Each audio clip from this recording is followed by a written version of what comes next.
Next, I'm going to jump into the idea of improving project quality.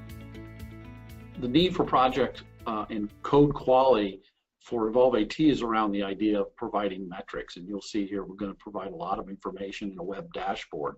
So it's going to give you the ability to prioritize your remediation of code and also look at trends over time. All right, let's bring up the code quality dashboard. And now we're seeing a web dashboard providing 4 different types of code quality information. The first one is clone detection. This is going to give us an understanding of how code has been copied over time and reused, and so lots of duplication of the code throughout a system. We've also got a chart here, or actually a graph, showing us how much code is within every different size in terms of line count of clone that we've found. So we've got line count at the bottom, so you can see in the first groupings here we've got fairly large size, even all the way up to 510 lines of code within a particular clone.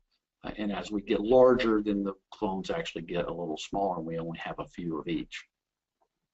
Next, we have what we call structure checking, and that is the ability to really parse through the code and find any rules as defined in evolveIT that have been broken in terms of how the code has been built.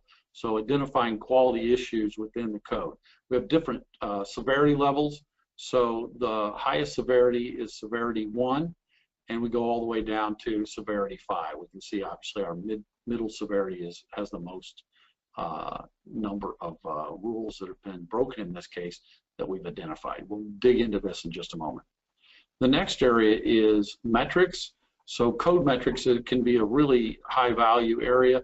We've got a overall metric here showing that this average of code is 185 for code complexity. We also have a list of groups here that shows us where any given program falls in the group. So we've got 730 kind of in the lowest complexity group, all the way up to 4 different programs that are within the highest group, and we can see where each of those is listed. The last area we have is called statistics. This provides us an overall view of the components in the database, and in this case the number of total statements. So we have 773,000 statements, and this gives us a general idea of the scale of our application. And then we also have the number of components of each type. So we've got COBOL components, copybook components, batch jobs, and down the line for all the different components inside this particular application. So let's drill in to our clone detection, and now we see that we have 23.2% of our application that is included in the clones.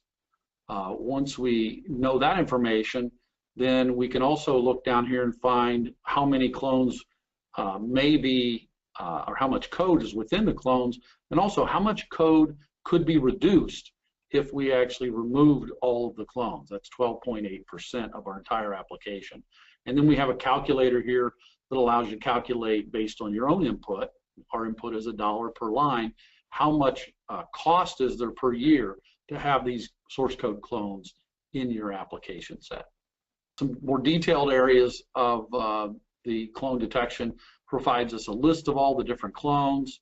We can actually open up the clones and see where those clones are defined, and we get detailed information about how each clone is listed in each program, what source code is within each clone, and information about how we might remove that clone if we so desire. We also provide a source code program view so that we can actually look at where the clones are located. We can actually find that by program, and we can actually enter a source line.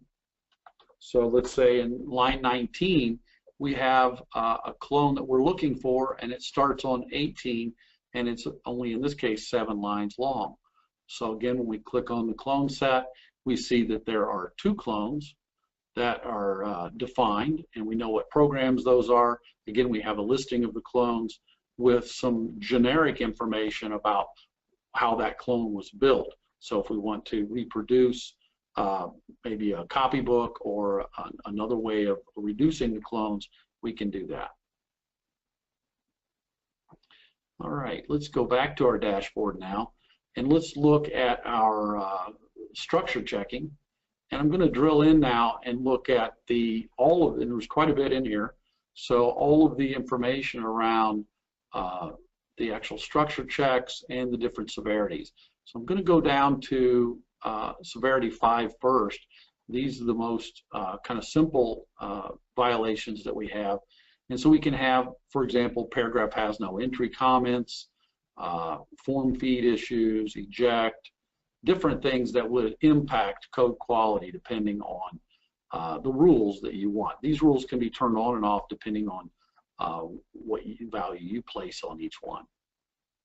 So we have a lot of information here that we can look at related to structure check, and we can also drill in on each program and look at it from a program view. Now that we have those programs, we can expand the program and see all of the severity levels that are defined within a single program, and it's broken down by the type of in this case, has no comment in this case, and we can actually look at the source code and see the actual location where this particular severity level has been indicated. So as you can see, a lot of good information for understanding code quality. Next, I'm going to move on to metrics and complexity. So we're going to drill in here and look at how the complexity in particular impacts our source code. And so we've got a few different charts here that are providing, the first one, a look at the complexity, and it's sorted by the highest complexity first, so we know what programs are high complexity, and then we have the ability to identify and look at all the different programs within our complexity groupings. Down here at the bottom, we've also now provided the ability to look at comparisons of program difficulty metrics, volume metrics, and also complexity. And these can be turned on and off so that we can see exactly how these compare to each other. So now I'm looking just at volume and complexity. We can see there is a correlation between the volume of code and the complexity of the code. But when we turn difficulty back on, we see there's not always a high correlation, and difficulty may tell us something new and different about that code. We also have the groupings that we had on the front page here, so that individual programs can be compared to the groupings, and you can know whether the complexity is high, low, medium, or where it falls within the current system. We also provide a grid here showing all of the metrics for each of the programs, and of course the number of metrics that we provide will grow over time. One more area to cover quickly, the last area of the code quality dashboard is what we call inventory statistics. So we're providing the counts for each component type, and also just a graphic view here so we can know the overall size of each component type within the database.